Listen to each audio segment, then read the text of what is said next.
اب اس کی تھوڑی سی جو بعض حضرات کٹ حجتی کی بنیاد پر لوگوں کو ورغلانے کے لیے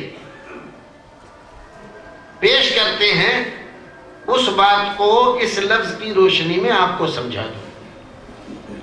دیکھیے آج ہمارے زمانے میں کچھ لوگوں نے مردے کو دفن کرنے کے بعد قبر پہ اذان دینا شروع کیا ہے۔ علماء کرام کی اکثریت آج بھی اس کو بدعت مانتی ہے، لیکن کچھ حضرات کہتے ہیں کہ نہیں یہ جائز ہے اور اس کا فائدہ ہے اور اس سے مردے کو فائدہ ہوتا ہے۔ اب یہ غور کرنے کی بات ہے، جس فائدے کے لیے آج ہم قبر پہ اذان دے رہے ہیں، جیسے لوگوں نے یہ بتلایا، لکھا ایک کتاب ہے اذان الاجر باذان القبر،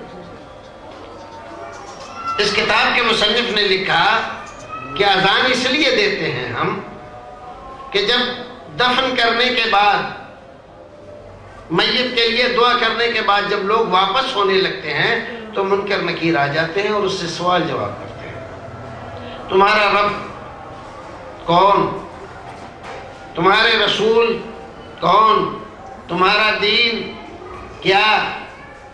یہ 3 سوال اس سے کیے جاتے ہیں۔ چونکہ مردہ وحشت میں ہوتا ہے، نئی جگہ، نیا مقام، نئے لوگ، اور یہ جو آنے والے ہوتے ہیں ان کی ہیبت، ڈر، خوف، دہشت اتنی اس کے اوپر طاری ہوتی ہے کہ وہ گھبرا جاتا ہے۔ تو ہم اذان دلواتے ہیں، اذان میں اللہ کا ذکر ہے، اذان میں رسول کا ذکر ہے، اور اذان دین اسلام کا شعار ہے۔ تو تینوں جوابوں کے طرف اس کو اشارہ اور ہنٹس مل جاتے ہیں۔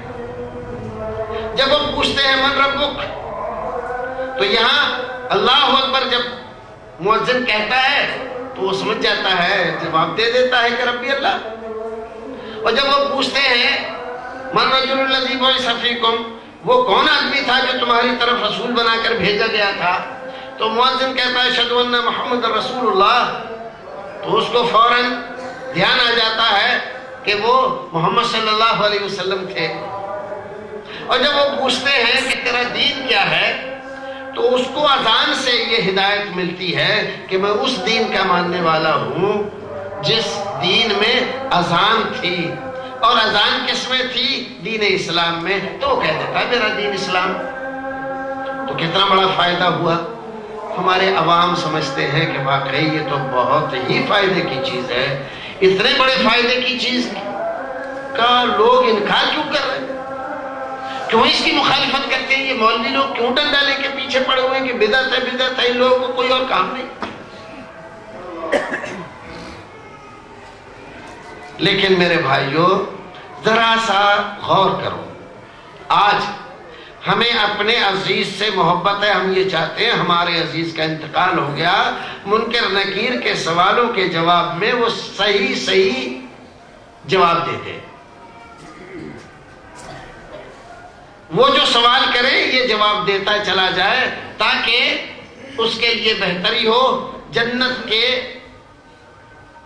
وہاں مزے لوٹے، کھڑکیاں جنت کی کھول دی جائیں، بچھونے بچھا دیے جائیں جنت کے۔ لیکن جو ہم چاہتے ہیں یہ چیز کیا رسول نے نہیں چاہی؟ کیا رسول کو اپنے مسلمان امتیوں سے وہ ہمدردی نہیں تھی جو آپ کو اپنے عزیز سے ہے؟ اب کیا رسول اکرم کے سامنے کسی کا انتقال نہیں ہوا تھا، لیکن آپ کو یہ فضیلت نہیں معلوم تھی، اور اگر فضیلت معلوم تھی تو پھر آپ نے بتائی کیوں نہیں؟ کیا نعوذ باللہ رسول اکرم صلی اللہ علیہ وسلم اتنے ہمدرد نہیں تھے ایک مسلمان کے جتنے ہم ہمدرد ہیں؟ ظاہر ہے ان میں سے کوئی بات بھی ہم نہیں کہہ سکتے اگر ہمارا ایمان پکا ہے اور رسول اکرم صلی اللہ علیہ وسلم سے محبت کرتے ہیں۔ اللہ رب العزت کہہ رہا ہے قرآن شریف میں رسول اکرم صلی اللہ علیہ وسلم کو مخاطب کر کے،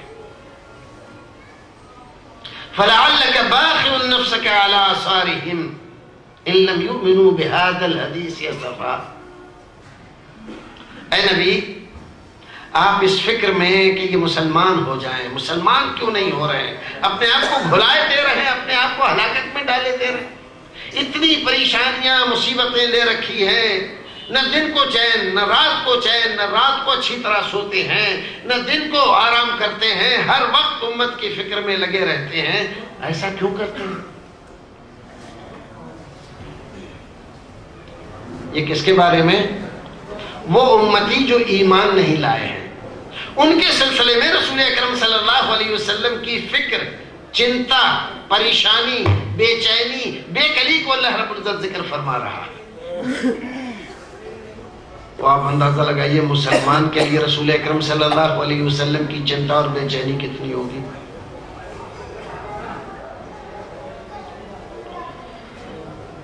قرآن تو کہہ رہا ہے کہ ہم نے اپنے نبی کو رحمت للعالمین بنا کر بھیجا ہے۔ قرآن کہہ رہا ہے وَبِالْمُؤْمِنِينَ رَؤُوفٌ رَحِيمٌ، مومنین کے لیے تو یہ نبی رؤوف و رحیم ہے۔ تو رؤوف و رحیم نبی جو نہ کر سکا، نہ سوچ سکا، نہ جان سکا، کرنے کا حکم نہیں دیا، نہ کیا، ہم سوچ رہے ہیں ہمیں زیادہ ہمدردی ہے، مرنے والے سے رسول کو اتنی ہمدردی نہیں تھی۔ یہ توہین نہیں ہے رسول کی تو اور کیا ہے؟ رسول اکرم صلی اللہ علیہ وسلم کے سامنے ایک دن میں، 2 دن میں نہیں، ایک دن میں 70 صحابہ کرام، ایک جنگ میں، صرف ایک جنگ میں، ایک دن میں 70 صحابہ کرام شہید ہو جاتے ہیں۔ رسول اکرم صلی اللہ علیہ وسلم نے اذان دلوائی نہیں۔ آپ کے خاندان کے لوگ، عزیز رشتہ دار، آپ کی بیٹیاں، بیٹیوں کے بچے آپ کے سامنے، آپ کا اپنا بچہ آپ کی گود میں دم توڑ گیا، اذان دلوائی نہیں دی۔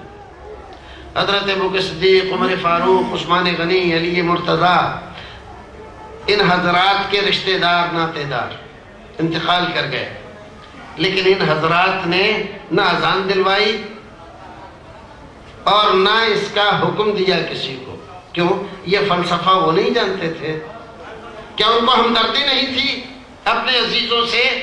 یا وہ ناواقف تھے اس چیز سے جو ان لوگوں کو آج کے زمانے میں مل گیا ہے؟ ظاہر ہے یہ کہنا کہ یہ لوگ زیادہ علم والے ہیں صحابہ کرام کے مقابلے میں، یہ صحابہ کرام کی توہین ہے۔ اور یہ کہنا کہ ان کو ہمدردی نہیں تھی مرنے والوں سے، ان لوگوں کو زیادہ ہمدردی ہے، یہ بھی غلط ہے۔ وہ جتنے رؤوف و رحیم اور ان کا خیال رکھنے والے تھے، یہ حضرات خیال رکھنے والے نہیں ہو سکتے۔